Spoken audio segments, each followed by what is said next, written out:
আসসালামু আলাইকুম ভাই। ওয়ালাইকুম আসসালাম। ভালো আছেন? আলহামদুলিল্লাহ ভাই। তো আপনাকে কিছু প্রশ্ন করব। জি। তো ১ম একটা প্রশ্ন করি যে আল্লাহর কাছে যদি কোনো কিছু চান আপনি, বলা হয় যে আপনাকে ৭ টা জিনিস চাবেন। জি। তো আল্লাহর কাছে আপনি কোন ৭ টা জিনিস চাবেন আপনি?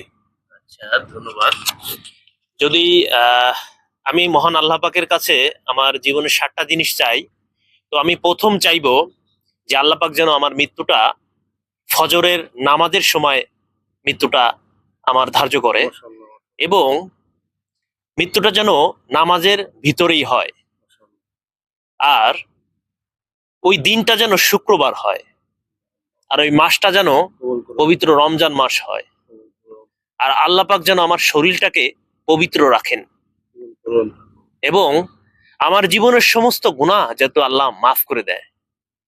কবুল আর করুন। ৭ নাম্বার হচ্ছে আল্লাহ পাক যেন মৃত্যুর সময় আমার মুখ থেকে কালেমা তয়্যিবা লা ইলাহা ইল্লাল্লাহু মুহাম্মাদুর রাসূলুল্লাহ বলার তৌফিক দান করুক। আমিন, আমিন। এই ৭টা জিনিসই আমি চাবো। আমাদের সকলে কবুল করুক।